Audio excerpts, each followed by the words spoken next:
And welcome to John Devine Hall, Brock Campbell alongside Mike Shaw, bringing you another edition of Perry Maroon Wrestling as the Perry Junior High has just defeated the Stillwater Junior High 59-12 in the duel. Actually, it's 59-12. There's one left. Got one heavyweight left. So, excuse me, it's 59-12 with heavyweight upcoming for the Junior High Wrestling. And Mike, your first taste of Perry Wrestling last Tuesday and dominating 46-13 victory here with the junior high, or excuse me, the high school, and then the junior high, 55-9. Yeah. What was your first impression of Perry Maroon Wrestling? It was incredible. It reminded me of the matches I went to on a smaller scale, of course, but the intensity. Wow. You just pin him? Just pinned him. Wow, that's what I'm talking about. The intensity and the skill level is kind of resembled the kind that I went to when I was in college at OSU. And it was just something that's cool because in my high school, football was the sport. That was where everybody went. And you know, Perry's got a good football team, but it's nothing like this. These guys support this wrestling program to the T, and it was really exciting. It looks like they've got another group of young kids. They're going to cycle them through again. Cycle them through. 65-12 was the final there as the junior high for Perry just took down the Stillwater Junior High, and that was probably about a 3-second fall to 85. So we're going to have a 15-minute break between matches, and we'll get things going for the high school match. And don't know where Perry is ranked right now. You know, it was said we might go to Sperry for regionals, but it's looking more maybe like Marlow because Perry I don't think is number one anymore. I think it is Plainview. It's either Plainview or Chandler, one of those two. And they're not going to send, 1 and 2 together or, whatever. Right. So it's looking maybe more like Marlow. We don't know yet. I mean, a lot can happen. We still have homecoming here. We still have Chandler here as a duel. We got the big 4+4, so there's still a lot that can happen. And honestly, Perry has not hit their stride yet. We hit our stride, back from injury last week. We hit our stride early February, and then we take off from there. So this team still has a lot to accomplish, but they're just going to get better and better, which is it's scary. I mean, that's why you wrestle, all those tournaments early in the big schools to prepare yourself. There's schools out there that don't, we just wrestled one. Blackwell doesn't wrestle very many duels this year, and so does Newkirk. Same thing, and they're always at state. Senior day last week. They always get to state, and they're not ready. Right. I mean, that's why those teams aren't prepared. But when it comes state and regionals, Perry's prepared, and got another tough one here as we got Class 6A, number 1, Stillwater Pioneers in the house. 3 commits to Oklahoma State for next year's class for John Smith. And probably got another Daringer coming up there's 4 Daringer boys. Path, so, But anyways, that's what's going on here is we're going to have about 15 minutes to get ready, and we're going to take our opening timeout. You're listening to Perry Maroon Wrestling on Triple Play Sports Network and the PIN Network. And welcome back to John Devine Hall, Brock Campbell alongside Mike Shaw. We're in midst of royalty tonight, like an Olympic royalty. Wrestling, yeah, exactly. John Smith right to our left. Yep. And figured he might be here because OSU's got a little bit of a break. I thought there might be the John Smith show tonight, but I guess not. Or he's already done it. One of the two. Already done it, or And he's got a bit of a stake. His son obviously wrestles here, right? Yes. And then he's got 3 other kids coming up. So he's interested. Yeah. Want to let you know this match is sponsored in part by Devon Energy, who take pride in supporting local communities and events where they operate. Visit devonenergy.com today to learn more about how they're producing energy in a responsible manner. Devon Energy commitment runs deep, and I did that. That's the best one I've done this year. I didn't trip on it. And Tyson's giving me a golf clap. Thank you. Anyways, let's talk about the Stillwater Pioneers. I think they're coming in with an unscathed record duel-wise. They've been in every tournament. They won the Perry Tournament of Champions once again this year. They're 2-time defending champion, and they did very well at the KCI as well. And they were up in Kansas City too? Yes, I think they finished second.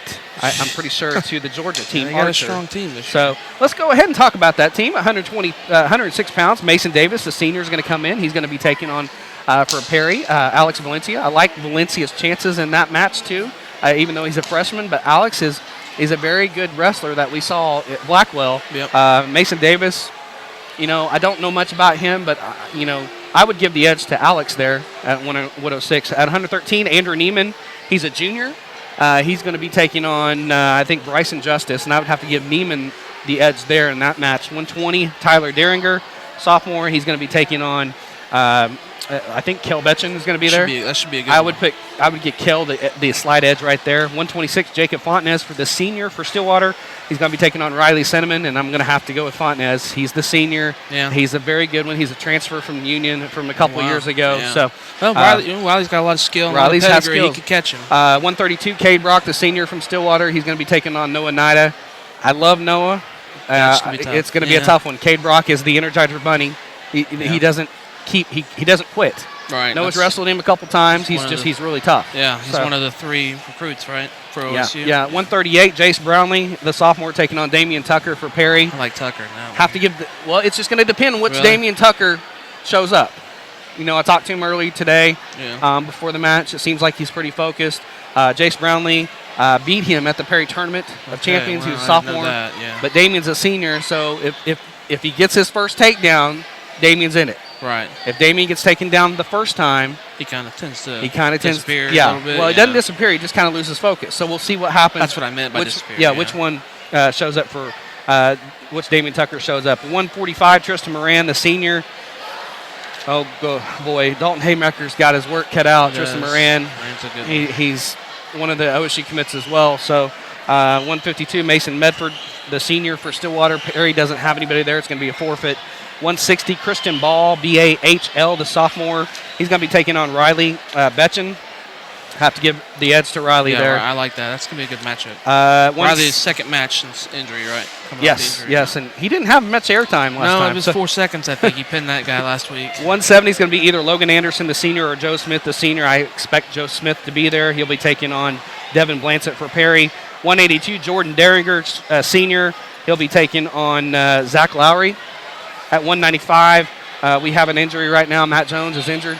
He's got a slight separated shoulder. He's got 2 weeks. He'll be out. Ouch. So he'll be back. It'll be C.J. Citizen, the senior, or Hunter Black, the sophomore for Stillwater, taking on Dylan Buck. Buck's moving for Perry. He's moving up.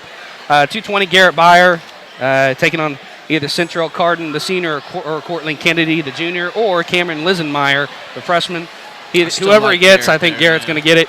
And then Bailey Burdick will be taking on either one of those 3 at 285. So that's a look at the lineup tonight. We're going to take another break. You're listening to Perry Maroon Wrestling on Triple Play Sports and the Penn Network. And welcome back to John Devine Hall. Brock Campbell alongside Mike Shaw getting you set for tonight's duel with the Perry Maroons welcoming in the Stillwater Pioneers here at John Devine Hall. And got a good crowd, as we usually do with Stillwater Perry. Pretty good crowd right across the way. And these two teams know each other very well. They practice together a lot. Some of them are friends, and but business at hand tonight. Absolutely. You're not friends tonight. No. If you're looking at matchups, Perry probably favored in 5 matches. Stillwater the other 9. You can't give up bonus points where Stillwater is favored to get bonus points. You want to keep this a little respectable, and if you keep it respectable, you're going to have the eyes of Plainview and Heritage Hall and Chandler. They're going to be turning their heads if you keep it respectable with number 168 Stillwater. Absolutely, yeah. Anytime you see a close score up next to one of the big boys in the state, big classes anyway, that definitely draws your attention. And I think people have their eyes on Perry anyway. They know the deal. But still, they probably get in the back of their heads thinking, man, Perry's coming, Well, this year, right now, we're looking at like the underdog. Right. Going into regionals and state. And you know what? We can play that role. It might be nice not to be the one that's hunted this year. Yeah, absolutely. And you can be the one that's hunting. Yeah. So, and that's what Plainview and Chandler are thinking right now, especially after that Cushing tournament where Plainview just completely blew out everybody. Chandler was second, and Heritage Hall was third, and then Perry. So, actually, Perry finished 7th, excuse me. Yeah. But we didn't have regionals and state though. And it's all about confidence too with these young kids. I talked to the wrestlers, a couple of them today before we came on the air and before the junior high match, and they know that there's got to be some guys step up that aren't expected to get to state to get there this year. Right. They know that. They know what their duty is, and they also understand how Perry has been good in the past years by getting all those backside points. Yeah. If you do get into the wrestle back, so they know. Yeah. Now they just got to go do it. Right. So, anyways, I'm going to let you know the basketball teams are at Chisholm tonight, taking on the Chisholm Longhorns. The girls are probably about midway through the first quarter, I would, or might be the second quarter. taking on a tough Chisholm team. The guys have beaten Chisholm already. The guys are 9-4. The girls are 5-8. Is that right? Yeah. Okay. So, and we won't have the basketball game until next month, in the middle of the month. We're all wrestling until the middle of the month because we gave you a lot of basketball coverage in December and early January. So now we're going to focus on into wrestling, and then once we get into postseason, it's going to be all wrestling, and then we'll bring you some basketball if it does not conflict with the wrestling regionals and state. So I know that's kind of, you got basketball fans out there, they understand that. They know that. Yeah. So we want the basketball teams to make state. If you make state, we'll be there to cover it. Yeah, so, that'd be awesome. Anyways, and we got the Thunder playing tonight, Miami. They were down 9-8 last time. Look, that was like 10 minutes ago. So that's early. So way different. Stars are playing tonight. Hey, Stars they beat your Hawks. Blackhawks. Like I had to get that in there today because I thought about you. Blackhawks playing really bad right now, but still. Dallas had a great game. Lettinen had a great game in goal. Oh, yeah, he stood on his head in that game. There was like at least 6 chances that he. And Crawford was good too for the most part. For the most part, but just I don't know. His confidence has been waning lately. I don't know what the problem is. Now we're boring. People are like, talk wrestling. Wow. Anyways, we're going to take our final timeout. We'll come back. We'll get this started. You're listening to Perry Maroon Wrestling on Triple Play Sports and the Pin Network.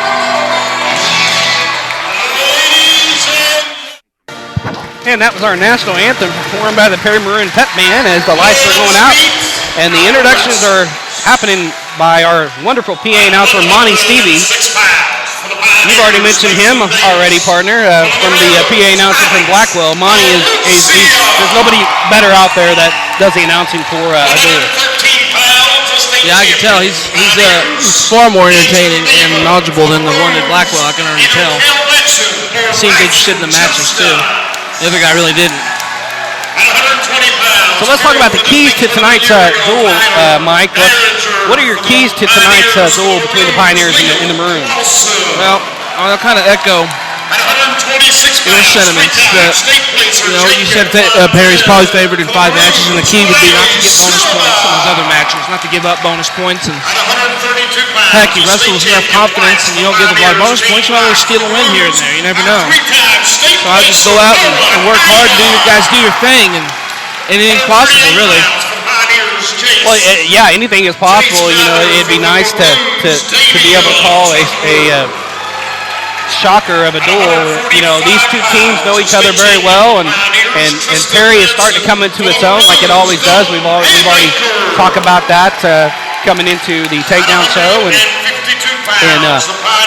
it's just we're going to get better from here. And this is just another step. This is why Perry is so good when you get to regionals and state, because we wrestle the Stillwater, we wrestle the Edmond North, we wrestle the Archer Georges, we wrestle all the big boys, and don't really care about our record.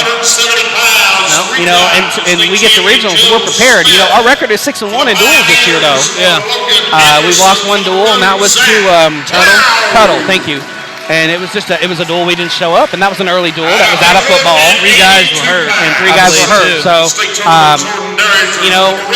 this is where we start seeing, and you saw it last week, Blackwell is not that good of a team this year, but we went up there and completely dominated. There are 2 matches that we probably should have won, and it would have been a lot worse. Right. But you go up there 46-13 on their own turf, their senior night, spoil everything, and now you build on, the run that we are so apt to doing every year. Candle for the Maroons, Garrett, fire! I mean, you look at the introductions, everybody's smiling at each other because they know everybody. So, right. Perry coaches know the coaches, and even I've called Stillwater so many times. I have a relationship with Coach Chesbro, and I went up to him and I said, "Coach, can you give me your lineup? And, it'll stay between me and you." And he goes, "Yeah, I know what the lineup is, but I'm not going to give it to you." And he kind of laughed. Yeah. So, and then he told me everything. So, really good guy. He wrestled at OSU, and this is becoming a pipeline OSU team, Stillwater, that is, as you've got 3 guys committed to OSU next year. You got 1 guy coming from, I think, Pennsylvania, that's supposed to, Picaccini, that's supposed to be really good, too. But you got Cade Brock, Tristan Moran, and Joe Smith going to OSU next year. And partner, that is a very good class going to OSU next year. Yeah, absolutely. Get that kid from UConn, too, right? Oh, Boo Llewellyn. Yes. How can I forget about Boo Llewellyn? The guy that liked OU and then switched. Right. I still love his quotation when I went up and asked him. I said, "Are you an OU? I thought you were an OU fan." He goes, "I used to be." I love that. Yeah. I wish I could have had that in a sound bite. Absolutely. But anyways, we're getting underway here. 106 pounds. Alex Valencia for the Maroons and Mason Davis for the Pioneers. As we're just underway under the light. And this is your first duel in John Devine Hall. What do you think so far, partner? Crazy. The lights are out all around. Isn't it cool? Definitely tell how seriously they take it here. This is what we do for the Tournament of Champions as well, too, for the finals. We do one mat, and we do all the lights out except for this. So there's a shot by Alex, blocked off by Mason. Both wrestlers right in the center of the circle. Just kind of arm grabbing, kind of trying to fill each other out, a senior against a freshman here. Even though we got a freshman wrestling here, I gave the edge to Alex in our takedown show. There's a single leg picked by Mason, by Davis of Stillwater, trying to trip the leg and get around the backside. Alex doing a really good job defending on one leg. He's really, nice sprawl there by Alex. Just getting a lot, and now he's trying to get around the backside here. He's got a hold of that ankle, that left ankle. Now Alex is trying to get around. Mason Davis just got on his. Now they're going to go out of bounds. Whoa, what a scramble there by both wrestlers, Mike. Yeah, absolutely. Freshman. Lynch is a freshman, right? Yes, he is. Yeah, he's really taken to the senior here. Really impressed. Mason Davis for Stillwater. Alex Valencia for Perry. No score, 48 seconds to go. First period just underway. There's an inside trip by Alex, and they go out of bounds and just didn't quite get the takedown. It looked like Alex's feet were still in the circle, but he didn't get the two. And we'll go back to center and start at neutral again. 40 seconds to go, first period. Brock Campbell alongside Mike Shaw here. Inside trip by Alex, and he takes him to his back. Getting a near call. There's the fall.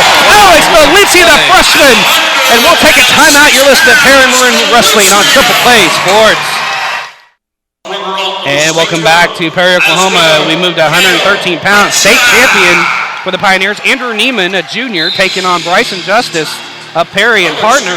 I thought Alex was going to be favored in that match, and he pinned his guy. Yeah, you called it. Yeah, that was an impressive showing from the freshman there. I did not see a fall there, though. Right, Davis is a pretty tough customer, but Valencia's not. Just an inside trip. Yeah, and that's a big scoring because we didn't really expect to have the 6 points there. Yeah, that's bonus right there as Perry gets on their way, and Neiman fireman's carry and gets around the backside for the 2-point takedown.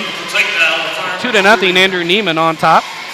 And Neiman he's a good wrestler on the top. He's very long right there, and he's just tough on the top. He doesn't have much offense, but what he does, he wins a lot of close matches, but he is a state champion. So Bryson Justice has his work cut out for him. Like to see Bryson get on a roll like he did last year as we got to regionals, and he made state.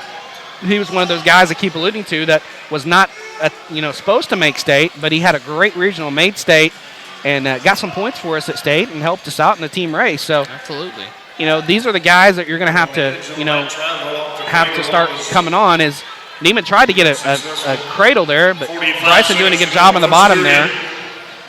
Neiman has that left arm. Now we're going to call a out of bounds. We'll go back to the center. Thought it was a stalemate at first, but the referee just called him out of bounds and off the mat, and go back to center, restart. Bryson Justice on the bottom, trailing 2-0 to Andrew Neiman, the junior. Bryson tries to get his feet, broken back down to the mat on his knees in that fetal position. Spiral ride by Neiman, right off the center of the mat. Well, this ambiance is insane. This is cool. It's like it's kind of like a movie, where all the lights are out, and it's just focused on the center ring there. It's one of the coolest things about wrestling. It's you and your opponent, and everybody else is, you're in the middle, and all eyes are on you. Nowhere to hide. And like we talked about at Blackwell, if you're down 10-0, you make one move and put somebody on his back and get a pin, you win. I know. It's insane. It's just one of those sports that you could just be totally getting dominated. Just make one move and you're done and win the match. And that's the end of the first period. 2-0, Andrew Neiman on top. The junior from Stillwater. Bryson Justice defers to Neiman, and Neiman's going to take the bottom position to start the second period. Bryson gets the cover. There's the start of the second period. Trying to get arm control is Neiman. He's out with the quick escape, and it's 3-0. Now both wrestlers back to their feet. Let's see if Bryson can get a shot in here on But instead, Lehman has an ankle pick. He gets that right ankle. Hip block in there. Right hip block in there by Bryson. Tried to do a crocodile roll and almost rolled to his back. Bryson still has that right hip block in. Now Neiman's going to pick up that right ankle. Bryson, good job. Got a stalemate. Yeah, excellent job. That hip block. That must be something that Dell could teach us to, and they all, because every wrestler seems to be able to use that great execution to the max. I saw it all last match as well. So it's obviously a very well coached team. That's what really good wrestlers do. If you get to the ankle, you get that hip lock in. There's a nice double leg takedown by Andrew Neiman. Just kind of caught Bryson off guard, and he gets a 2-point takedown, 5-0 Neiman. He's showing his reason why he was a state champ last year. Now Neiman's trying to get a cradle hooked up. Almost had it. Bryson, good job on the bottom. Minute to go in the second period. Now he's got the cradle, got him hooked up, and got Bryson on his back. And this might be a fall. There's the fall. Andrew Neiman and ties the score 6-6. We'll take it at a timeout. You're listening to Perry Maroon Wrestling on Triple Play Sports.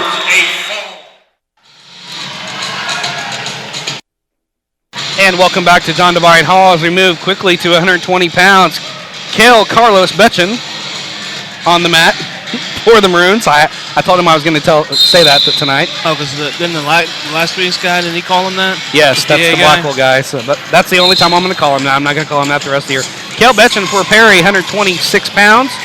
Actually, 120 pounds. Tyler Deringer, the sophomore, fourth place finisher last year at state. Kale was the second. He was the runner-up. And Deringer's got in on the leg, wraps around the backside, and gets a 2-point takedown, and it's 2-0 Deringer. A bulldog on that play, on that move. I think Kale got runner-up last year. I'm pretty sure he did. Kale's a junior, right? Kale is only a sophomore. Wow. No, he's a sophomore. The sophomores going at it. These guys will be seeing each other the next couple of years then, I'm sure. Yes. In all sorts of tournaments and stuff. Minute to go, the first period. Now that cross-face ride by Deringer. Kel tries to get to his base, gets to his legs. He's out with escape. Just pushed him out of there.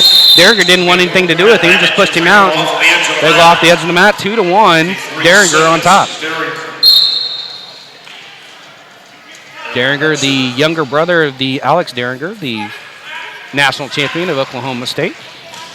Had no trouble with both of his matches with the Mountaineers and the Panthers.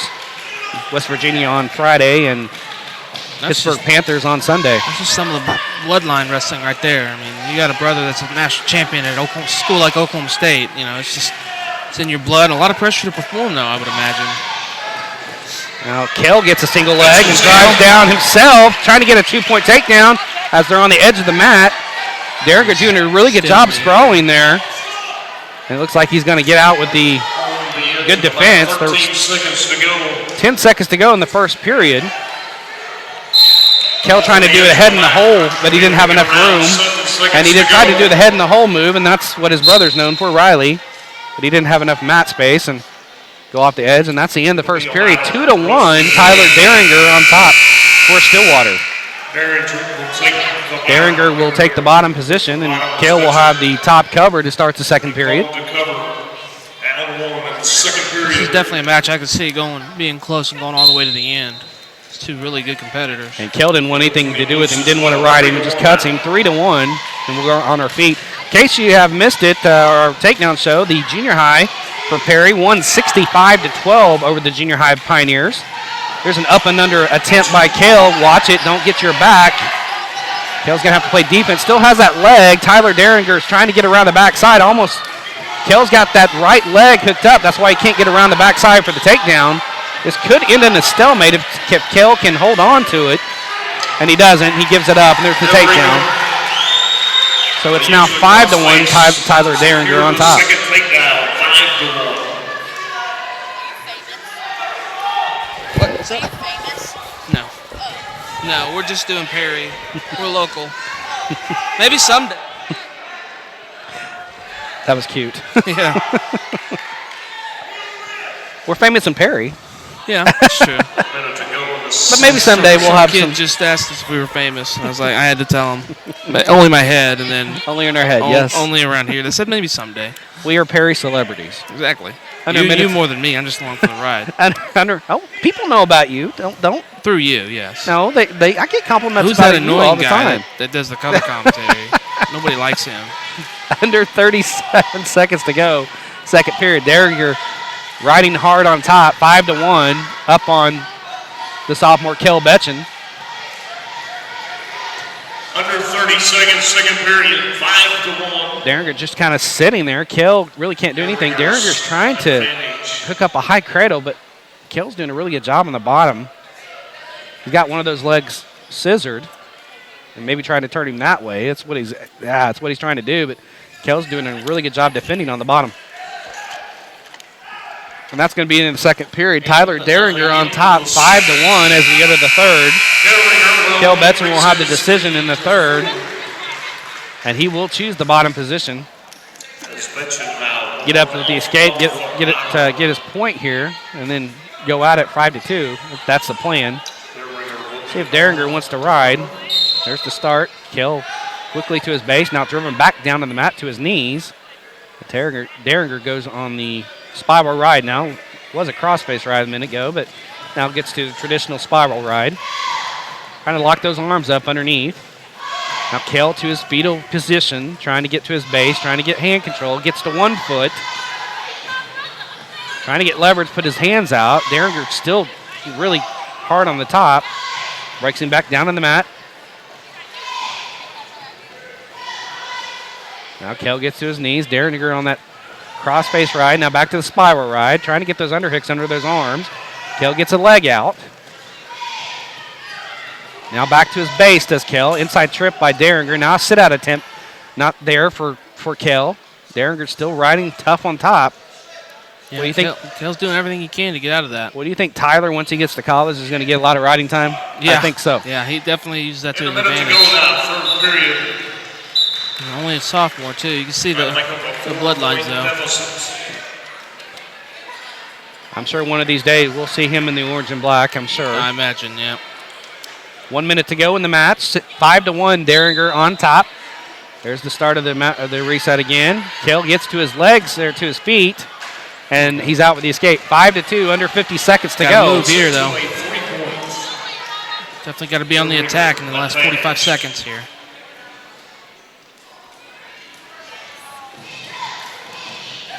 But a real good match like I anticipated. Up and under move there by Derringer. Good sprawl there by Betchen as he's using his length there. 28 seconds to go.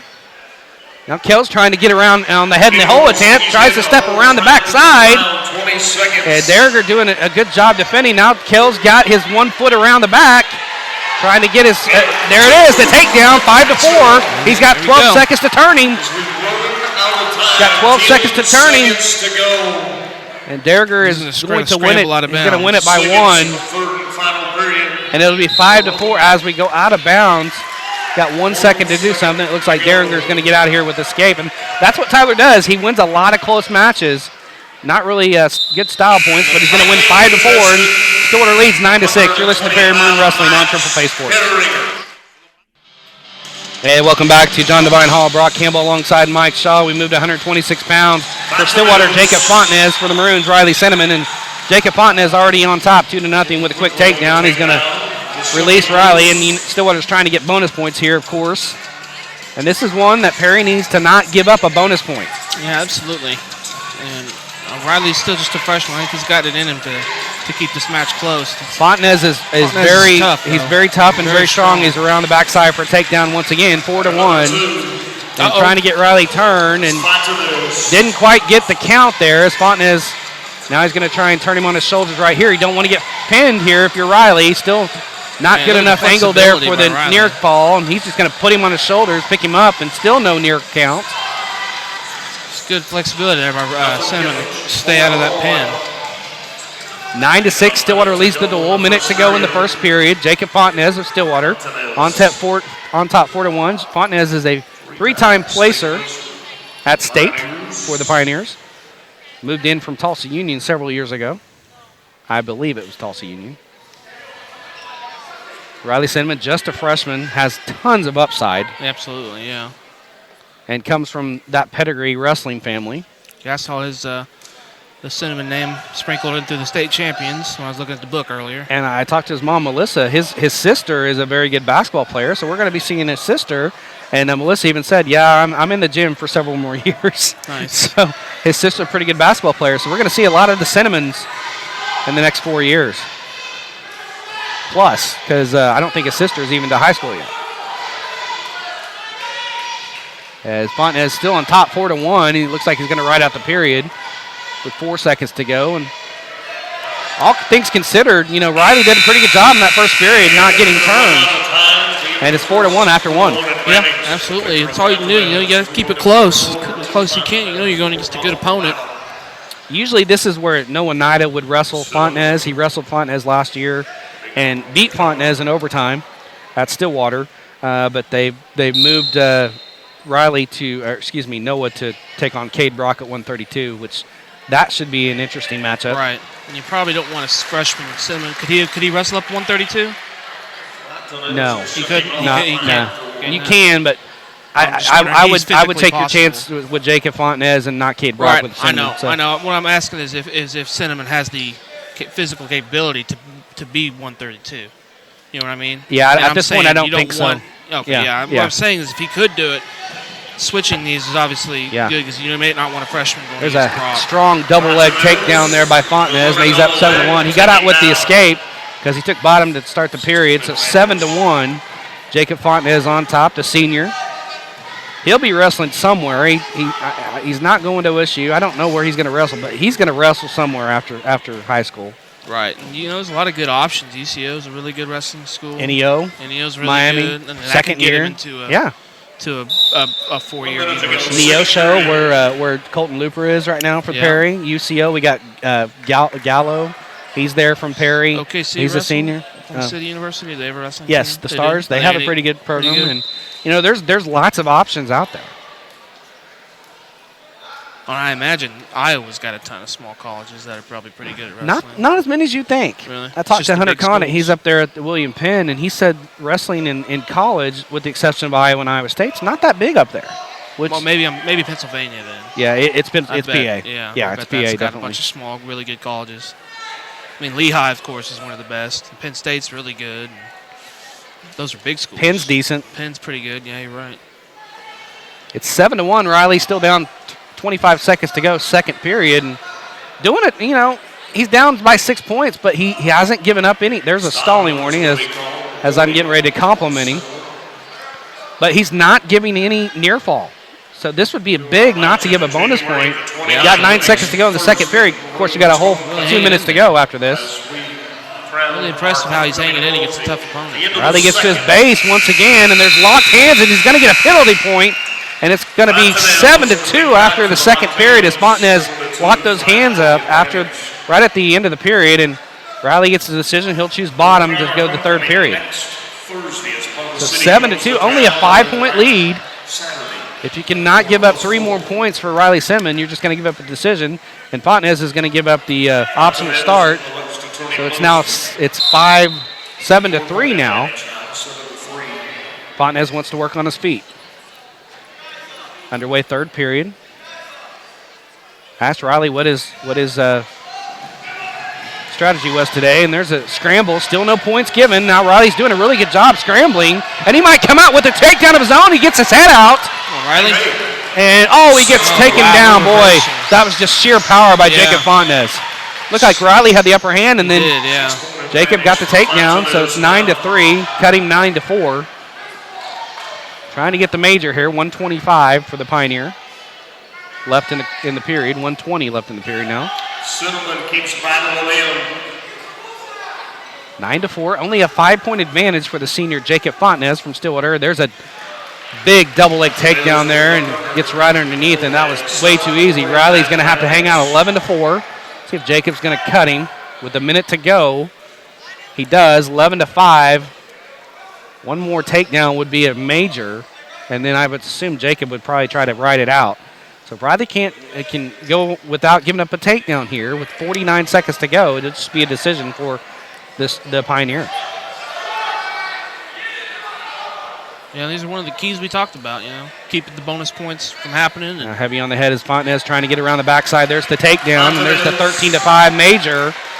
Now, if Riley can get up somehow here with 30 seconds to go and not give up a bonus, because right now it's a major, or not get pinned here, is that enough for a 2 near fall? I don't see the referee. He doesn't have the two points down, and Fontenez going for the pin now. 15 seconds to go. At this point, just give up the major here if you're Riley, and looks like that's what's going to happen. It'll be 13-5. Jacob Fontenez with the major, and Stillwater's going to lead it 13-6. You're listening to Perry Maroon Wrestling on Triple Play Sports. And welcome back to John Devine Hall. Brock Campbell alongside Mike Shaw as we move to 132. Two-time state champion for the Pioneers, Cade Brock, and three-time placer, taking on three-time placer Noah Nida. And Cade Brock up 2-1 as he cuts Nida. No doubt Stillwater trying to go for a bonus here. And boy, Cade Brock is tough. But so is Noah. Boy, quick ankle. Look how quick that is. Yeah. Quick ankle pick for Cade Brock. Gets around the backside for a 2-point takedown. 4-1 now. Trying to dump truck Noah over there on the wheelbarrow. Noah doing a good job on the bottom. Now Cade, this is one of his patented moves. Gets that left. Look how dangerous this looks. He gets that left leg, and the referee's going to stop it. Potentially dangerous. Cade, that's what he does. Likes to get that left leg up across the backside. Now he's going to give an optional start. 4-2 now as he cuts Noah. Cade Brock is just completely quick. I'm very excited to see him on that orange and black mat. Absolutely. It's my first time having seen him, but he just carries that look of a wrestler. You know? I mean, you just know the kid's talented. He is so quick on the mat. Noah is too, but man, Cade is just so lightning quick. He anticipates moves very, very well. You know, he can kind of knows, maybe feel his opponent out and kind of know what he's going to do. And this is good practice for Noah. Yeah, because he'll be wrestling guys. What a scramble there! Look at that. Nice they go off the mat. Good movement by Noah there. Getting away from Cade. I like that. 42 seconds to go first period. Cade Brock on top, 4-2. Stillwater on top, 13-6 in the duel. There's a rip move. Good job by Noah defending that. It looked like Cade was going to get around the backside. There's a quick ankle pick. Good job by Noah. Now a rip move again by Cade Brock. Got a hip lock in there. A left hip block there by Noah Nida. Still just a 2-point advantage. And they break apart. Noah doing a good job after those first two takedowns. Yeah. And he gets an ankle pick there. Cade Brock does. Tries to get around the backside, and they go off the mat. And Stillwater wanted a 2-point takedown, and they might have a beef because Brock's legs were still in the circle. But the referee says, nah, and we'll go back to center restart. 10 seconds to go, first period. Pick there, attempt by Cade Brock, and after one, it looks like it's going to be 4-2. Cade Brock, not actually 6-2 as they got a takedown right at the end.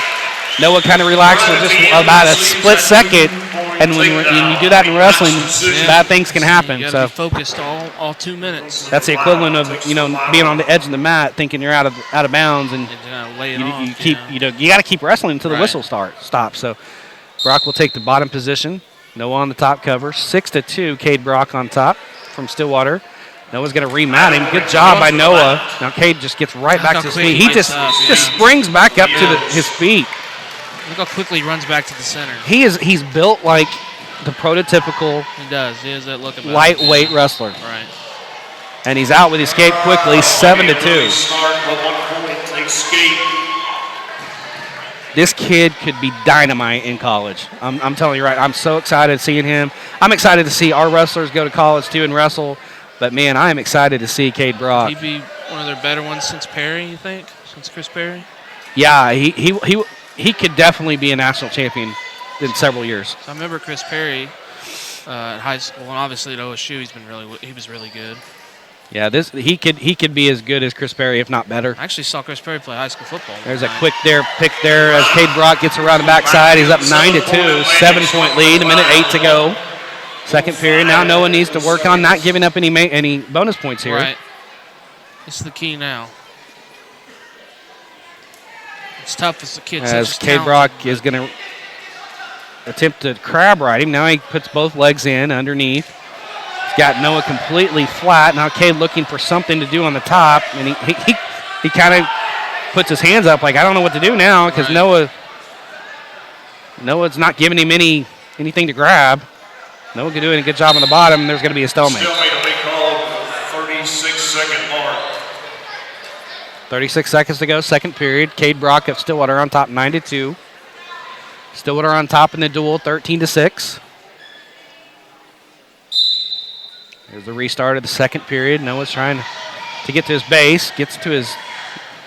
And Cade is, there's no really holes in his game. No, absolutely not. He's tough on top. He's really good on bottom. You know, obviously his offense in neutral is very good. You don't see a weakness. No, and he's built. I mean, 132. He looks like he can wrestle at the 145. I mean, he's a stout kid. And don't you know? He's already been working out with John Smith. Yeah, absolutely. Joe Smith is on Stillwater's team, and John Smith is. Oh yeah, they go up into those practices. Yeah, and tool around. I'm sure he does, which is completely legal. And you know, what an advantage it is. You know, right down the street. You know, to have one of the nation's top wrestling teams and Olympic coach. Go practice and bounce off. You know, bounce ideas off of too. And you know, the scary part is, and you know, this will be for Noah as well. These two wrestlers are only going to get better. Right. Yeah, I'm interested to follow Noah's progression after high school. Got three guys in college ranks for Perry. It's Colton Looper at Neo Show, Gallo at UCO, and then we've also got Matt Manley who wrestles from Missouri. Really? Yes. Wow. And that's who OSU takes on this week, as a matter of fact. They go to Columbia. What is Missouri wrestling now? Because the SEC doesn't have wrestling. They are in the, what is it? They're in the Big Ten. Oh. I believe. I don't know why they didn't just get to stay in the Big 12. They didn't want to. Yeah, they wanted to part ways with everything. They wanted to part ways with everything Big 12. No, good riddance, I say. I think they're in the Big Ten. I'm not sure. If somebody has clarification on that, just text me. I know I got that right. I just knew that nobody in the SEC but Missouri now has a wrestling team. 9-3, minute 14 to go, third period. Noah's doing a really good job not giving up that bonus point. Just down 6 points, minute 7 to go. Noah tries to reach back for a leg, and they go off the mat. And we'll go back to restart in the center. 32 pounds, Idle and Brock.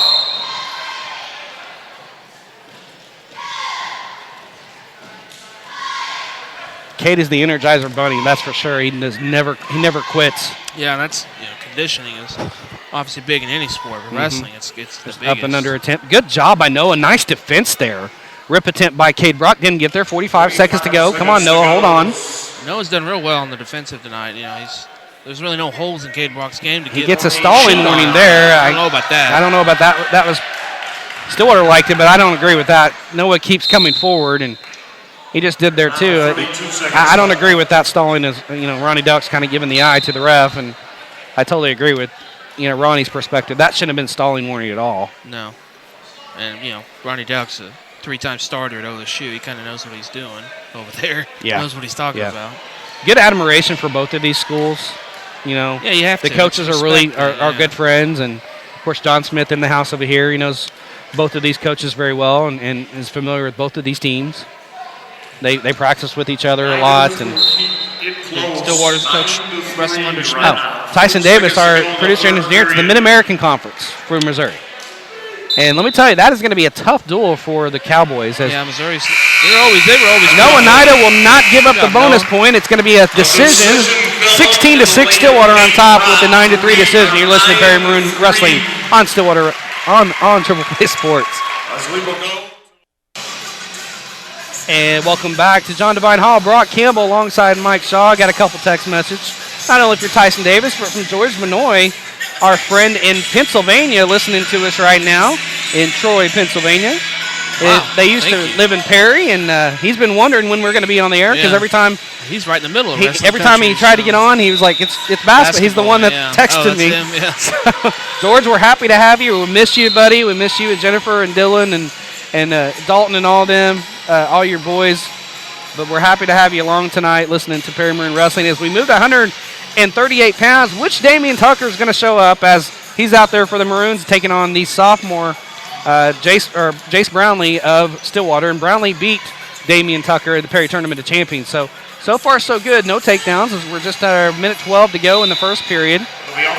And through 1, 2, 3, 4, 5 weights, it's only a 16-6 game. Wow, here close. They're right there. Perry's done a really good job. They have. They haven't been giving up the bonus points like we said they needed not to do. Just gave up one with Fontenez with the Right. major, and that's only one. I mean, that's just a 4-point swing there. And that's a senior and a freshman. And boy, he still fought hard. Noah Nida got beat 93, but he didn't give up a major. That is huge. It's huge. He wrestled very well against Cade Brock. That was a very good performance. Brownlee in on the single leg, trying to pick Damien up, takes him to his back, and Damien's to his back. He has to get off his back there. Jace Brownlee close to getting a fall. Damien's going to have to bridge out here. Brownlee's got that tight around the neck, and boy, Damien's in trouble. 30 seconds to go. Come on, Damien. Tight headlock in there by Brownlee. Damien has got to fight off his back. He's going to have to bridge out, get on his stomach somehow. Brownlee trying to torque, and the referee's going to stop it. Potentially dangerous, and he's going to give a point to Damian Tucker. He's going to give 3 near falls, so it'll be 5 to 1. He'll give a potentially dangerous, and the Stillwater coaches want a clarification. We didn't have a good point advantage there because they were facing the other side. He's showing him on the coach. Yeah, he's showing the coach. And I can't remember Stillwater's assistant coach's name, and I'm sorry. I've talked to him all the time. I need to ask him what his name. He's pretty young looking. I just can't remember his name, but I know Coach Chesbro very well. He wrestled under Smith, right? Or did he wrestle before Smith? With Smith, maybe. It might have been with. Wow. Actually, so. Still in favor of Brownlee. As 5 to 1, Damian Tucker gets out of that with a potentially dangerous, and let's see if that made it fueled a fire with Damian here. He's down 4 points, and when he gets down, he kind of doesn't wrestle to his potential, and that's the end of the first period. And just looking at the body language for Damian, he's not happy with that period. He knows that he shouldn't have got taken to his back, and at this point, it might be in his head a little bit because Brownlee beat him at the Tournament Champions. Could be. That would be I would be using that as my motivation. Obviously, exactly. You got to turn that around. Yeah. As Damian will take the bottom to start the second period. Brownlee on top, 5 to 1. Damian trying to get to his base. Go ahead. So I was just saying, we all know these kids are extremely competitive, or they wouldn't be starting in these weight classes. Sure. I mean, you got to be super competitive and just ultra talented just to make the weights at Perry.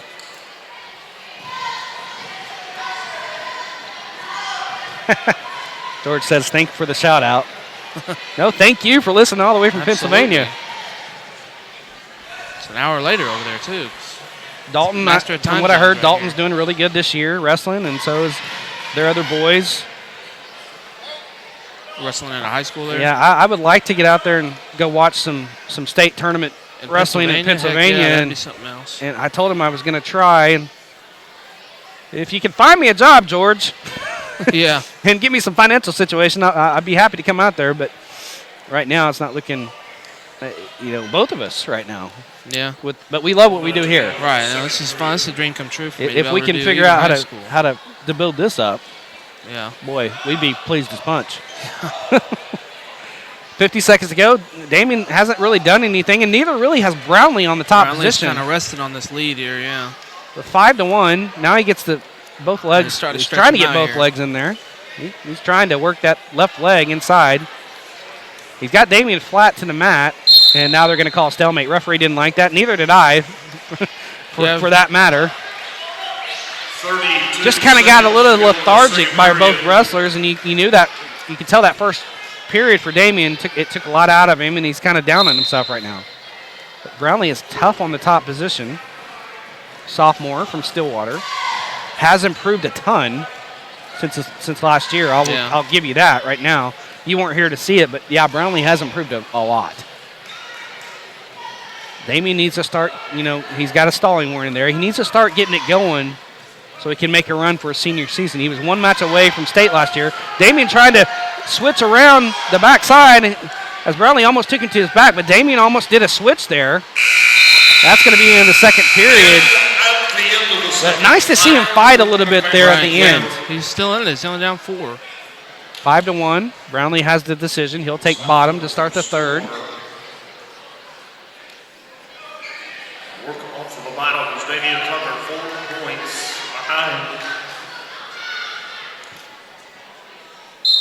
There's the start of the third period. Quick set out there by Brownlee. Boy, if Damien could drive into him, he's going to have Brownlee on his back. Brownlee trying to get out now, trying to get around for his own switch. Boy, Damien, if he could just turn back into him and drive. Brownlee reaching back through the crotch, trying to get around the backside for his reversal. Damien's head on the mat. Brownlee almost has control for his reversal. He's got to get that left leg out from underneath Damien. Boy, if Damien could just drive back into him, partner. Yeah, he'd have him. He might have Brownlee in trouble. As Damien, they might be calling a stalemate here pretty quick. They're really not doing much. Coach Duck wanted a near fall count when we started that period, but not even close to getting the shoulders turned onto the mat. They fight for position. Yeah, 1:04 to go, third period. Brownlee still on top, 5-1. Damien's still scramble here. I can't believe they haven't called a stalemate yet. Yeah. They're really not going. The referee's letting them wrestle here. Now Damien has a hold of that left leg. Brownlee's working for better position here now. Under 45 seconds to go. Damien's trying to pick that leg up, just doesn't. And he gives a stalling warning to Damien on the bottom, and I do not agree with that. That's a second one. That gives a point to Jace Brownlee. I don't agree with that whatsoever. Didn't really see why they wouldn't just call stalemate 6-1, and not give an advantage. Now Brownlee gets the point. There's going to be a caution. It will be on Damien. Boy, the referee has a beef with Damien right now, I guess. 2 stall warnings that I didn't agree with there. 37 seconds to go as we start. Damien high on the ride. Brownlee trying to shake him off. 30 seconds to go. You don't want to give him a major here. It's 6-1. You don't want to get on your back like that. And Brownlee is out with the escape. 7-1. You don't want to give up a takedown. 18 seconds to go. You want to play defense here if you're Damien. Don't give up that takedown. There's a double leg pick, and there's the takedown for Brownlee, and there's the bonus point. 9-1 with 5 seconds to go, and you're going to give up another bonus to the Pioneers. They're going to lead this from 20-6 with a 9-1 victory. You're listening to Perry Maroon Wrestling on Triple Play Sports. And welcome back to Perry, Oklahoma. Brock Campbell alongside Mike Shaw as we go to 145, and it's going to be a forfeit for Perry. As Tristan Moran will receive the forfeit, gets to 6 points, 26-6. Instead, they're going to put Dalton Haymaker at 152, taking on Mason Medford as we get it started here. Mason Medford, the senior, Dalton Haymaker, the junior, I believe. Interesting decision there. Yeah, but I kind of agree with this. Dalton Haymaker in on the single leg, gets sprawled there by Medford, Mefford, and then gets around the backside for his takedown. 2-0. Haymaker up on his feet on a pogo stick on one leg and wheelbarrowed back down to the mat by Mefford. So Tristan Moran wanted to wrestle and he got a forfeit and he kind of rolled his eyes like, really? Yeah. It's 26-6 now. Stillwater leads in the duel. Haymaker on the mat now against Mefford. Mason Mefford, the senior. Don't know much about Mason, but he's on top 2-0. Be nice to see Haymaker get a win here as he's in on the cradle and Mefford's got him on his back. Has him flaring. He got a near fall count. It's going to have 2 near fall upcoming. Now it's going to be 4-0. Mefford on top. Dalton's got to work to his base here, partner. He gets to his knee. Now he gets out, kind of tripoding out. Mefford is kind of high if Dalton can get out. And Dalton turns right back into Mefford, and he's got his reversal right there. 4-2, Dalton Haymaker, a nice reversal as Mefford got a kind of little too high there. And then Dalton just turned right back into him, got his reversal, 4-2. Now sit out attempt by Mefford as he's on the bottom position. Haymaker working on the top on the crossface ride. Now goes back to the spiral ride, and they go off the side of the mat and out of bounds. We'll go back to center. Good job by Dalton. I had a really good talk with Dalton, and he knows he could be one of those guys that's not expected to make state two to really get on a run.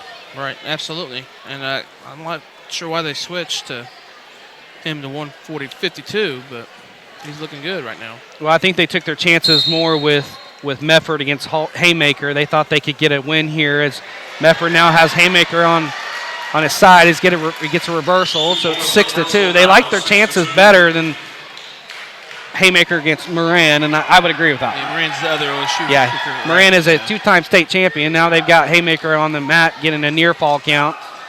Going to get 3 near fall.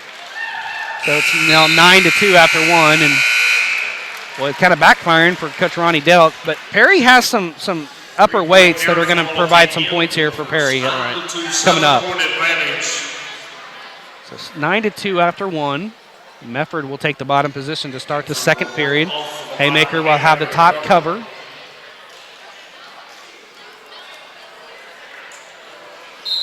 There's the start of the second. Mefford gets to his feet. Haymaker on top, and that's going to be potentially dangerous. And we'll have to restart again.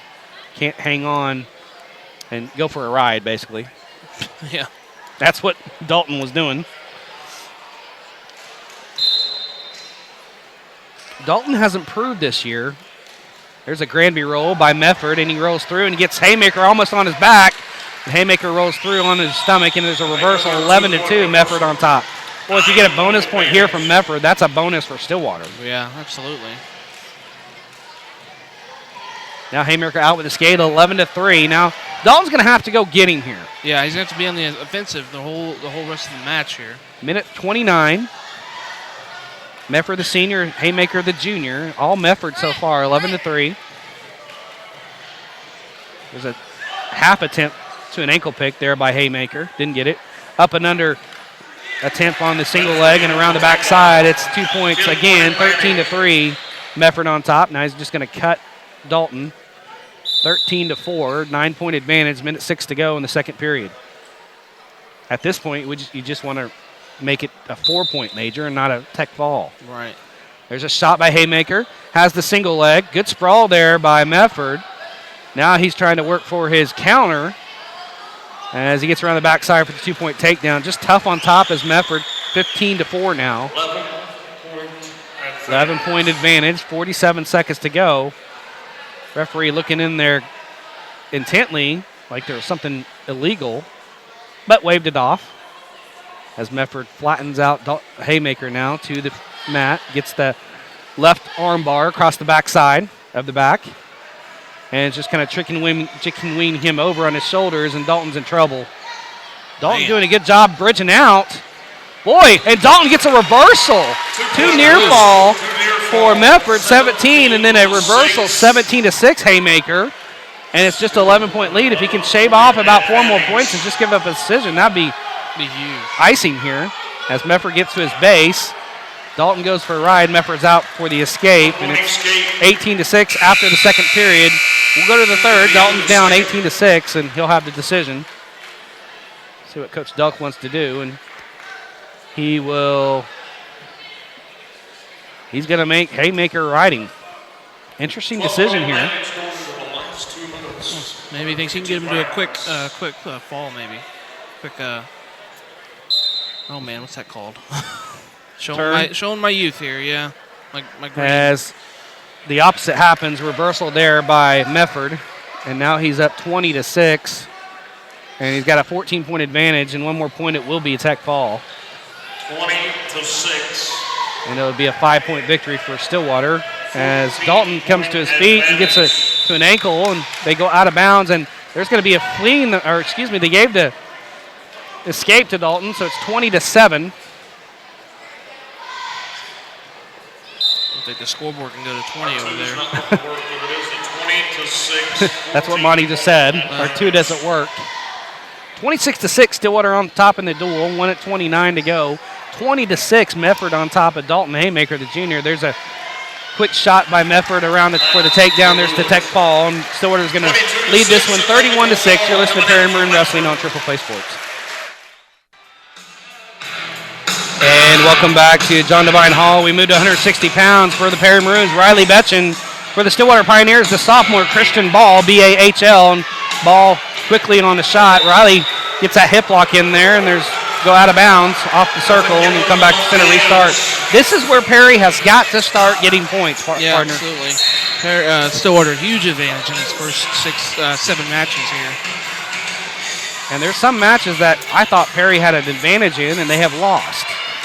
Yeah, Perry, Stillwater really wrestling well tonight. There's a shot underneath by Ball, blocked off by Riley. Now both wrestlers. Now Riley's just on his knees, and Ball tripoding out. You can see Riley still got that big pad on his left elbow there. Both wrestlers in the center of the mat. Riley trying to break Ball down. And they'll just break apart and restart again. Riley the senior, Ball the sophomore. Ball in on the shot. Blocked off by Riley. Good job. Riley, a good defensive wrestler. Yep, and he's getting you don't know much because he pinned his guy in 3 seconds, so you don't know much about Riley right now. He's getting a little bit more time now, though. Last week we're alluding to. There's a quick ankle pick. Riley, he's got the left ankle. Hip lock in there. Left hip lock in there by Ball. Riley trying to get around and and Ball instead gets his own takedown. Got Riley reversed and 2-0. Man, Stillwater really came to play tonight. They're trying to make a statement, for sure. And I tell you, partner, the race between Sand Springs and Stillwater is going to be fun to watch this year. Yeah, absolutely.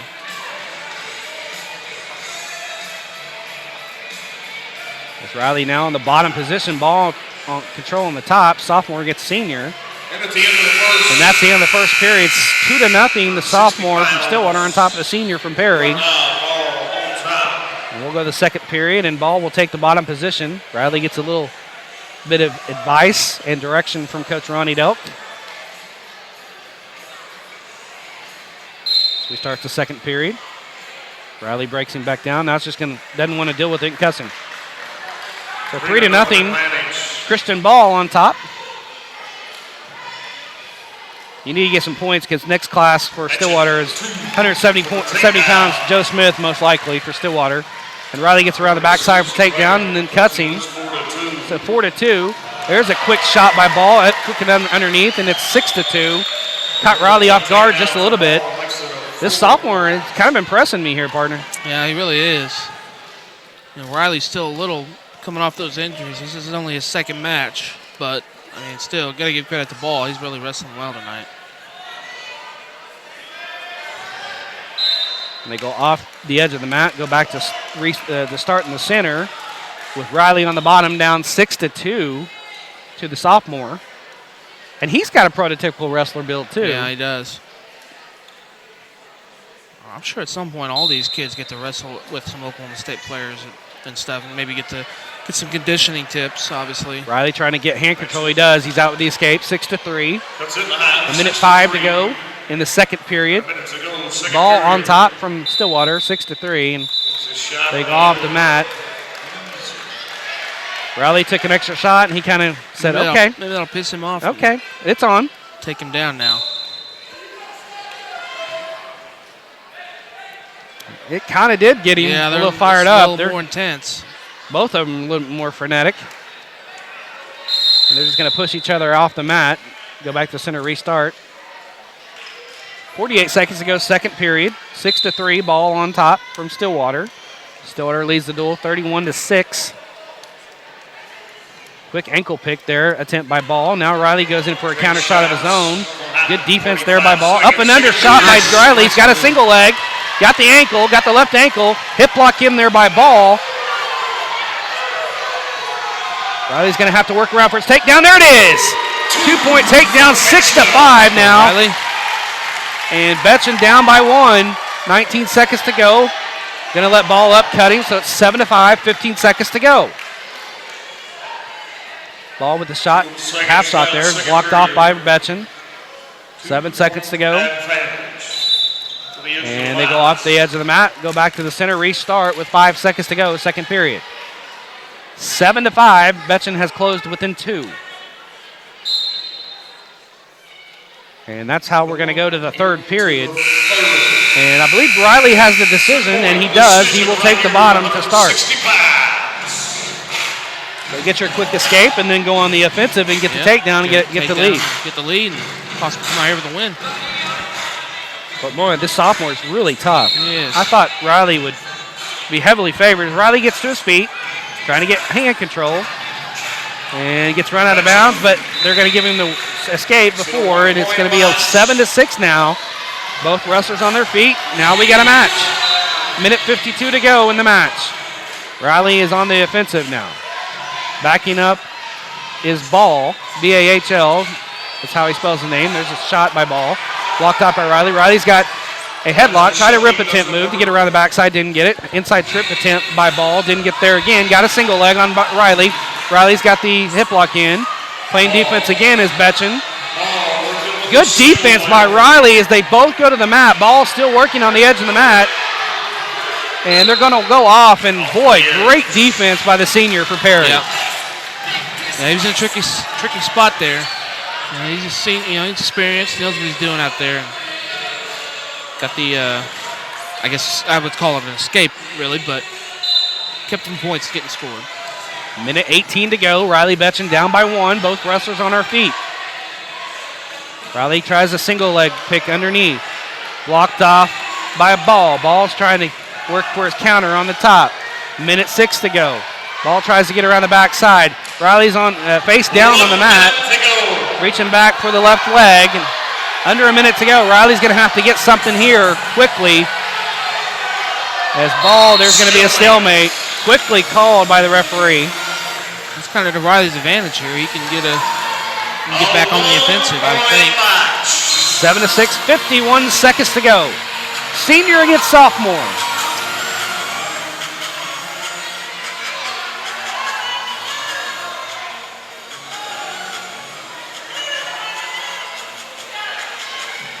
Inside trip there, attempt by Ball, tries to pick up the leg, hip lock in there by Riley. Riley can step over. Ball trying to get around the backside, 26 seconds to go, Riley in trouble. Ball reaches around for the other leg, tries to get the advantage, and there's the 2-point takedown. Ball right on the edge of, did they give it to him? I'm not sure, I know. No, they waved it off. Waved it off. They waved the takedown off. He did not have control of both legs, so it's 7-6 still.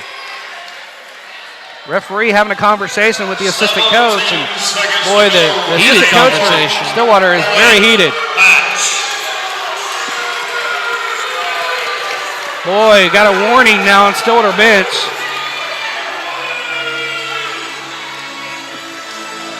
I don't know about that part. It's a bang-bang call. Riley has 17 seconds. Quickly, he's going to get a caution.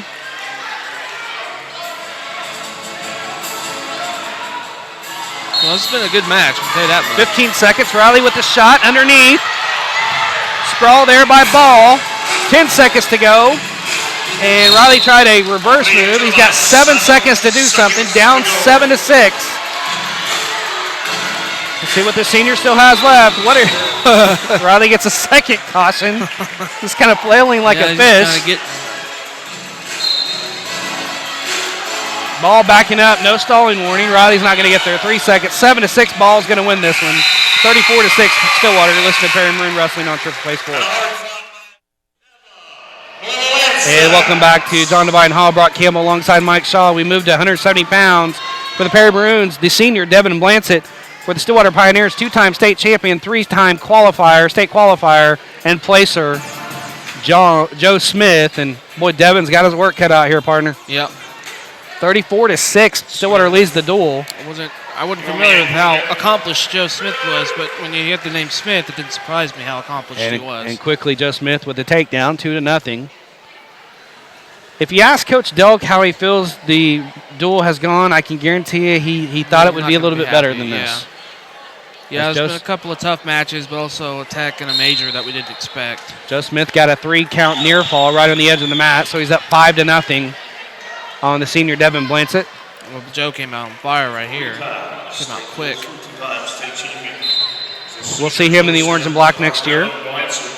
Not sure if they're gonna redshirt Brock and Smith and Moran. Don't know what they're gonna do with those three. Right. Those three could help us right away, but we'll just have to see what John Smith does with the Pokes next year. As Devin Blancett getting turned again, getting a near count. Going to have 4 near count, so it's going to be 3 near fall once again for Smith, and they're going to stop it for potentially dangerous. And it's going to be 8-0 as Devin Blancett's shoulder got some torquing. Should be 8-0. There it is, 8-0. Smith on top. 49 seconds to go, first period.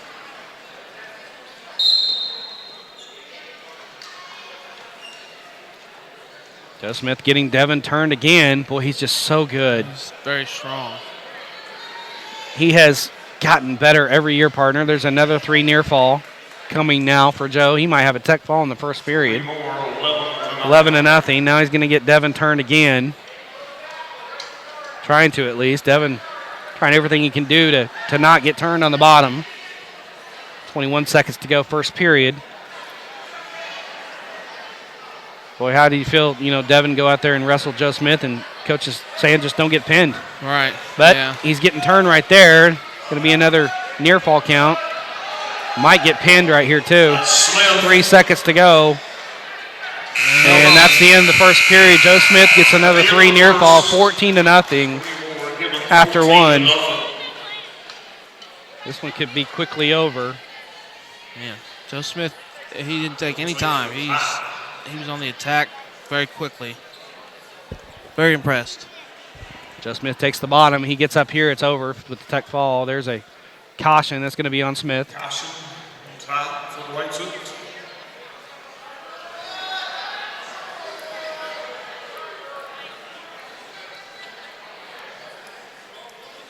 There's the start. Joe Smith up and out with the escape. There's the tech fall. It's 15-0.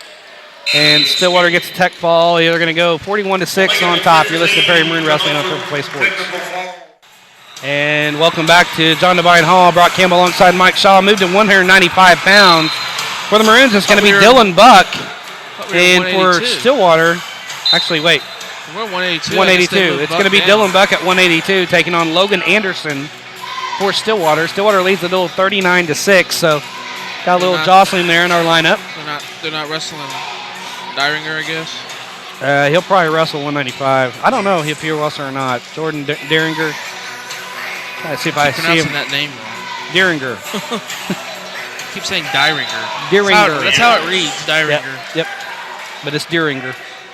I got the right pronunciation this year, so from our friend at Stillwater Radio, Rex Holt. Dylan Buck on a single leg, has a left leg. Now hip lock in there by Logan Anderson. Dylan trying to get around the backside. Dylan qualified at state last year. So he's another one that's got to get going here. Trying to pick up that left leg is Buck. And mule kicking out of there is Anderson. No harm, no foul. Under a minute to go. Both wrestlers over there on the side of the mat.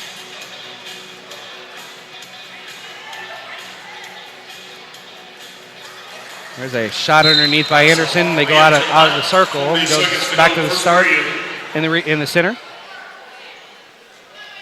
I don't know if these two have wrestled before. Logan Anderson, the senior. Dylan Buck, the senior. Dylan has a single leg, has that left leg again, has Anderson jumping up and down, gets around the backside for a 2-point takedown, 2-0. And they go out of bounds. Frantic pace. Buck on top, 2-0. 26 seconds to go, first period.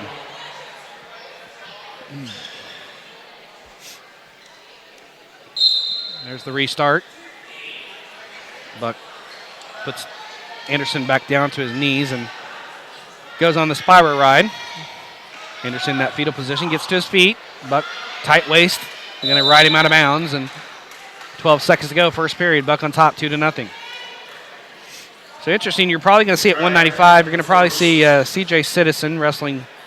I don't know who we're going to wrestle there because I thought Dylan was going to wrestle CJ. So I don't know who we're going to wrestle at 195. It could be Andrew Randall.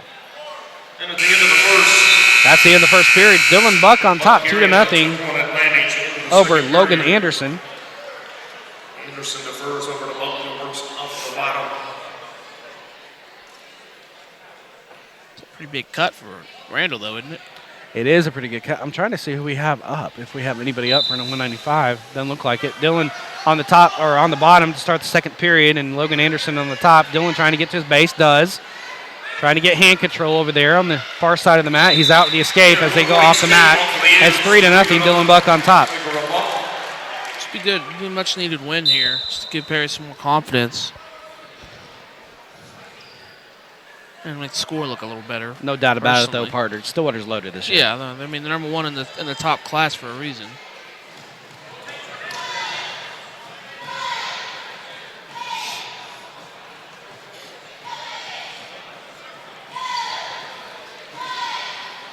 .125 to go second period. Attempt there, shot by Anderson up and underneath. Didn't get there.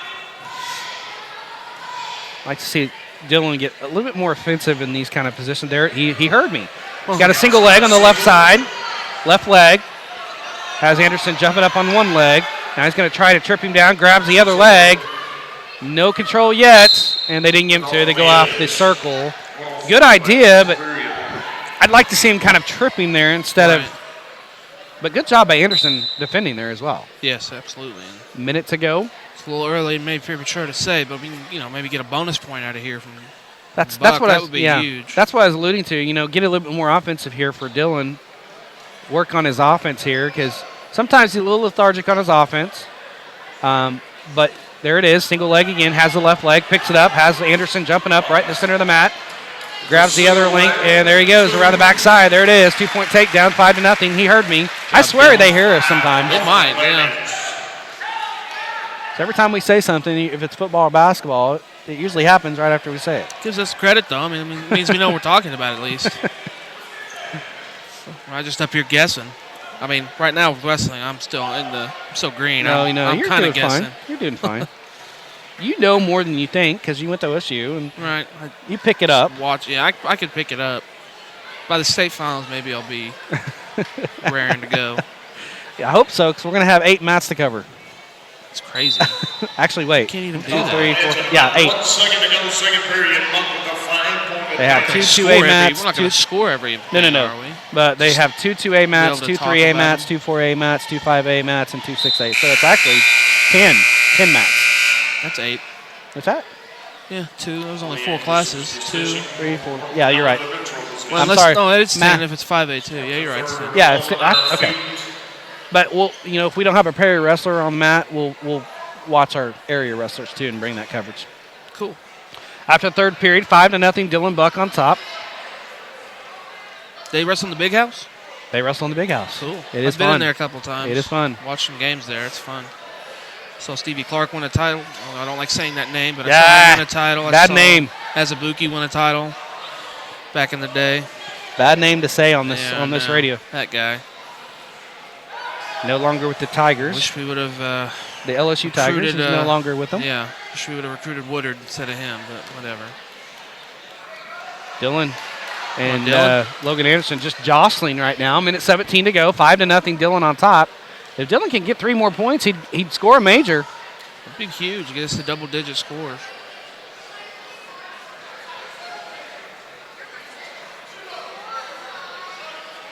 Minute to go, and they go off the circle.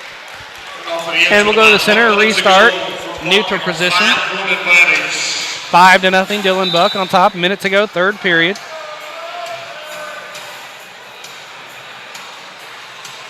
This is where Ronnie wants to see his wrestlers finish matches, especially in the third period. Right. He wants to let our opponent know that we're the more conditioned athlete. We have stuff left in the tank, and we're not going to back down. Right, and that's what we got to start seeing in these third periods for Perry. As a head in the hole maneuver there for Dylan. Gets run a backside or takedown. It's 7-0. 32 seconds. I would cut him to get it to 7-1 and then take him down. That's what he did. 7-1. 25 seconds to go. Dylan trying to get one more takedown to get a major. 20 seconds to go. 15 seconds to go. Dylan with the single leg. And Logan doing a really good job defending. There's a stalling warning on Anderson. 11 seconds to go. Dylan needs one more takedown to get to that major. Coach Ronnie Depp telling him there's a single leg now. Anderson trying to flee the mat, trying to get him down to the floor, and Boy, that's going to be the end of the match, or the end of the match there for duel. 7-1 decision there as 39-9. You're listening to Prairie Maroon Wrestling on Triple Play Sports. And welcome back to John Devine Hall. Brock Campbell alongside Mike Shaw. We moved to 195 for the Pioneers. Jordan Derringer, the senior. And for the Maroons, it's going to be Robert Spikers for Perry. Jordan Derringer in there on the shot, 2-0 quickly. Who's this wrestling for Perry? Partner, who's this wrestling for Perry? Robert Spikers. Speikers. Yeah. 2-0. Derringer on top and puts Spikers to his back very quickly, and it might be over real quick. As Jordan Derringer looking for the fall. There it is, the fall. And we'll come back. You listen to Perry Maroon Wrestling on Triple Play Sports. And welcome back to John Devine Hall. Brock Campbell alongside Mike Shaw as we go to 220 pounds. Stillwater leads the duel 45-9. We go to 220 for Perry. Garrett Byer, the senior, taking on Cameron Linsenmeyer, the freshman for Stillwater. And this might be the best chance for a victory for their final, for the Perry Maroons. The last match, really, that Perry's really favored. Garrett trying to find his state title this year. He's been so close the last 2 years.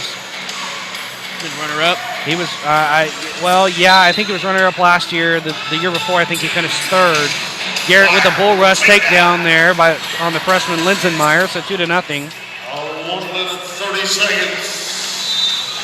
45-9, and not kind of what we expected Stillwater to be loaded and get the points, but we kind of expected Perry to get 5 matches, and boy, they've only won 3. 3, yeah. So this would be the 4th one that they were heavily favored as. Garrett's working on the top, trying to turn Linsenmeyer over and get the takedown or the fall, and there it is, the patented move.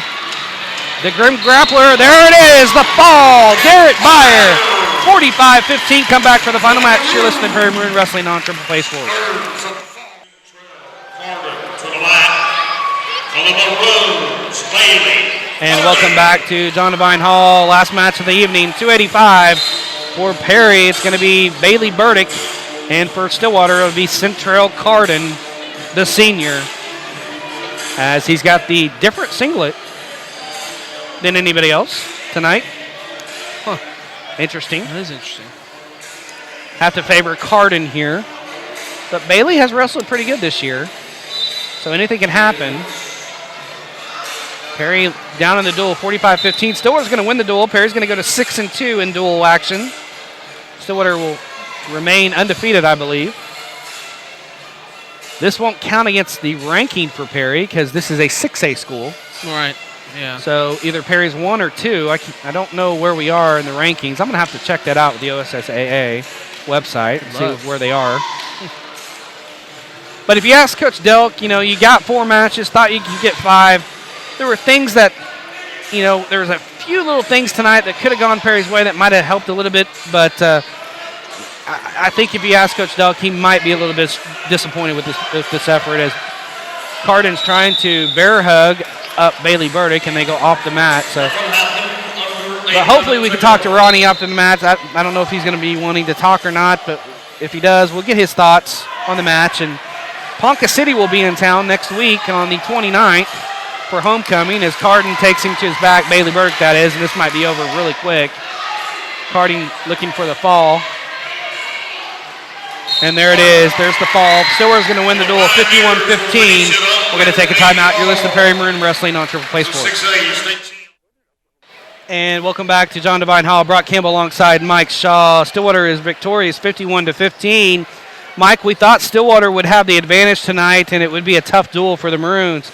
But I didn't expect a dominating performance as much as this. I mean, Stillwater's loaded, but this Perry team, what's Coach Delk telling the team right now? Partner, I don't know. To be honest, that's over my head. To grow up and get some more heart, or I mean, he's always talking about you got to have heart. You got to get out there and you got to wrestle. You got to be tough. And there's some things that we could have done a little bit better tonight. Stillwater's just loaded. I understand that, but the guys you expected to come out and win did. See here, Alex Valencia. We didn't expect. I expected him to win, but man, not get the pin. Right. So there, he got the pin, and then who else won? Who got the 3 points for us? It was Buck got the 3. Yeah, Dylan got the 3, and then Garrett got the 6. So we only won 3 matches. We only won 3 matches, and he thought we could get 5 tonight, and we only got 3. So I'm sure he's talking to us. Got to be the key because we got a tech fall and we got 2 tech falls and then a major as well, and through 2 majors. That's bonus points. You can't give away bonus points. You understand losing because some kids come out and wrestle harder or better on some nights. And Stillwater, to be honest, I didn't. I mean, I know they're the number 1 seed and everything in the top class, but they just came out on fire wrestling tonight, in my opinion. They wrestled the best they've probably wrestled in a while, I would say, on a given regular season night. Well, let's go ahead and go through the duel here. Let's go through the duel results weight by weight, and if you haven't tuned in until right now. Okay. Can't hear myself. Valencia 106, Penn Davis 6-0 at that point. Perry 113. Andrew Neiman pinned Justice 6-6 at that point. Dyringer decision over Betchen in a really close match 5-4. 9-6 Perry Stillwater at that point. In the 126, Fontanez over the freshman Cinnamon in a major decision 13-5. Stillwater up 13-6 at that point. Cade Brock in a decision in a good matchup with NIDA. Just couldn't get enough points for NIDA. 9-3, 16-6 at that point overall. 138, Jace Brownlee got a major on Damian Tucker, whose head just didn't appear to be in it. 20-6, Stillwater at that point. 145 was a forfeit. 152, they moved Haymaker to 152 against Medford, and Medford just came out rolling tonight, 22-6 in a tech. Fall 31-6 Stillwater at that point. 160 Ball and Betchen in a really good decision, really good match. Got the decision 7-6. Stillwater up 34-6 at that point. The 170, the 2-time state champ, Joe Smith got a tech fall over Devin Blancett, 15-0. That's Stillwater 39-6 at that point. 182 Logan Anderson and Buck. Buck got the decision, wrestled very well, 7-1 decision. Stillwater 39-9 at that point. Dyringer at 195, the elder Dyringer got a fall on Spikers, and that was made it 45-9. Then of course the Grim Grappler, who's wrestled very well this season, got a fall on the freshman 220 Linzemeyer, 45-15 Perry at that point. And then in the heavyweights, Card and the senior got a fall over Burdick, sophomore, and the final 51 Stillwater 51 Perry 15. Brock. Yeah, it was a tough duel. Ronnie's not going to come up here and talk to us, understandably. He's addressing his squad right now, and we'll come back. We'll put a wrap on this and tell you our next broadcast, which will be homecoming here with the Ponca City Wildcats for wrestling. You're listening to Perry Maroon Wrestling on Triple Play Sports and the Penn Network. And welcome back to John Devine Hall. I'm Brock Campbell. He's Mike Shaw as we get ready to close the duel here, 51-15. Want to let you know this duel has been sponsored in part by Devon Energy, who take pride in supporting local communities and events where they operate. Visit devonenergy.com today to learn more about how they're one of the world's leading oil and natural gas producers. Devon Energy, commitment runs deep. And I also want to let you know out there, I know some of our sponsors, our potential sponsors that I tried to get this year were wanting to know early in the first quarter about how they can become a sponsor. I'm going to go ahead and be emailing all you guys probably tomorrow and just putting feelers out there to be our sponsors for next year. We love all of our sponsors that we have this year. We really appreciate them and hope we can keep you. Absolutely. Hopefully we can keep them going on to the next season. And we can't do this without all the sponsors and with Penn Network and Tyson. Right, he does an awesome job. Kevin huge. back in the studio. So can't do it with any of those guys. And our sponsors especially, we would not be on the air without you. So I will be getting with all those potential sponsors that wanted to know about how they can become a sponsor in the first quarter so they can put it in their budget and everything at the first of the year. So that's going to be coming. Mike, let's talk about tonight, 51-15. You just got to flush that duel for the high school team. You got the Ponca City Wildcats coming in here. You will be favored over Ponca City pretty heavily. Yep. Mark Kimbrell's squad coming in. He's a Perry alumni, wrestled here. Very familiar with Ponca City team as well. But you got to flush that. You got to come back and get back to Perry Maroon Wrestling. Yeah, absolutely. You got to wrestle better, especially in the middle weights. You had a lot of majors and techs, 4 combined, and you have to wrestle better. There's no ifs, ands, or buts about it. The people we thought would win did, or actually a couple of people we thought didn't win. And we got the surprise from Valencia, and we need more of that. We need people that, like you said all year, people that we don't expect to win all the time win. But like Riley had a close match. I thought he was going to pull that one out. That was one of the losses we thought we would have. Yeah, he had Anderson on his heels. Yeah, he had him. Third period. Anderson had a good escape wrestling on that one. And I want Tucker has to. He's senior. It's his time. The time is now. I mean, he's done after this. Maybe he can wrestle in college. I don't know, but who knows? You don't take that chance. Yeah. So you wrestle in senior year. You just go all out. And I don't know. He's struggled the last. I think he won against Blackwell, but he just, like you said, he kind of got.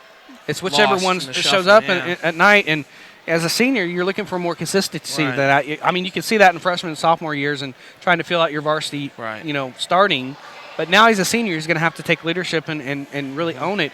But, Coach Delk is always talking about heart, and Coach Smith for that matter. I mean, look at OSU. Yep. They wrestled with no heart against Iowa. No, they didn't. None whatsoever. They come back and they wrestled their tails off against the Mountaineers and the Panthers Friday and Sunday of last week, and that's what Perry has to get back to doing. Right. They can't wrestle just for yourself. You got to wrestle for that team.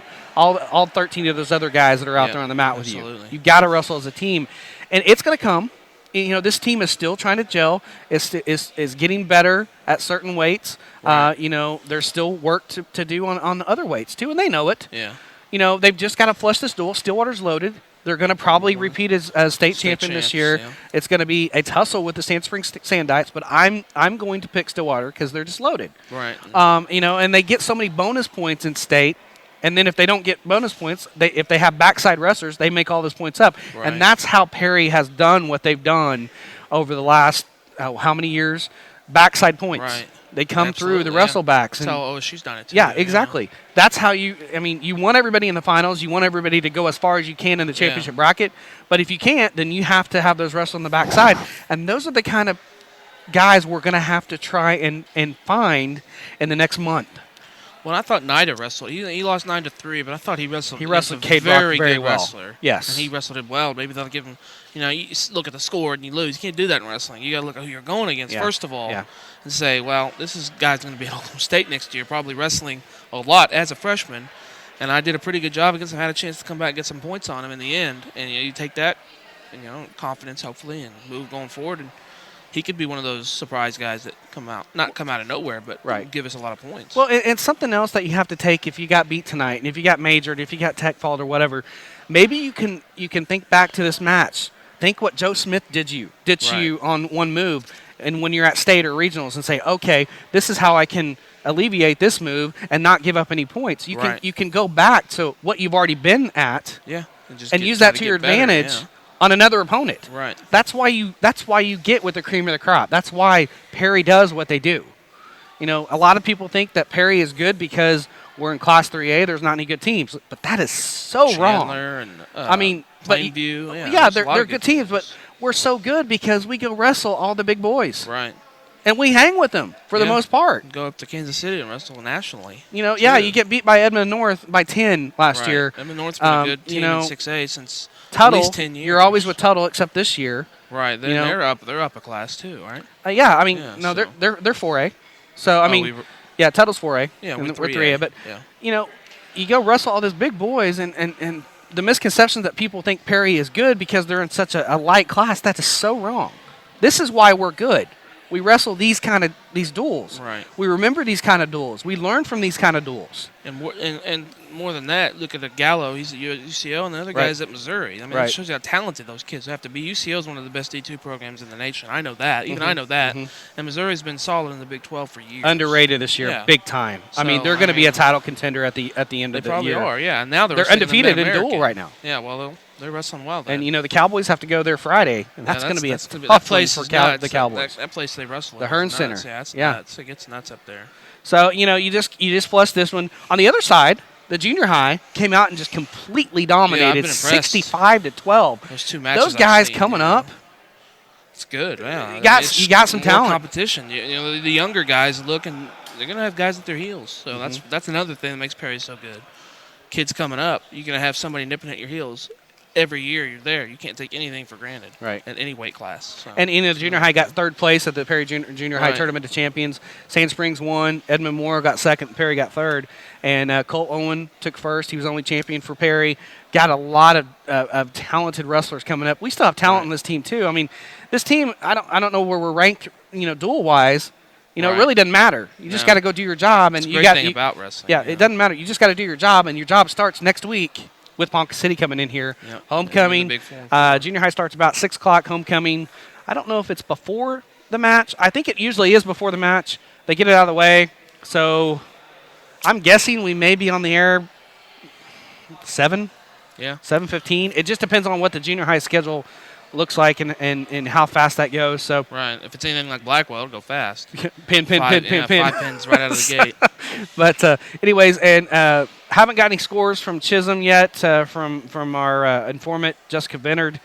She's over in Enid, so we'll post those on the website as well. So anything else you want to talk about tonight? No, just enjoyed it again. This is super fun. Yeah. So anyways, the Perry Maroons drop it. They go to 6-2 in the dual season. They drop it 51-15. Next action will be, and next broadcast will be, the Ponca City Wildcats coming in here next Tuesday. Is that Thursday. Thursday? Next Thursday, the 29th. We'll have it right here on Pint Network and the City YouTube channel, CampbellCommunicationsOK.com, and 10:20 a.m. So we're going to go ahead and wrap things up. I want to thank my partner, Mike Shaw, for doing a great job, even though he doesn't think he's adding much to wrestling, but he is. I'm trying. He is.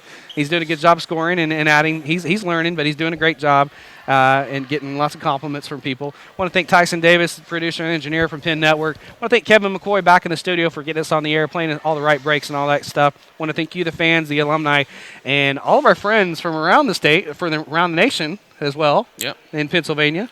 They knew who I'm talking about for listening to us and watching us as well. So we're going to go ahead and sign off here. We'll talk to you next Thursday for homecoming as the Ponca City Wildcats will be here at John Devine Hall. You've been listening and watching Perry Maroon Wrestling on Triple Play Sports and Penn Network.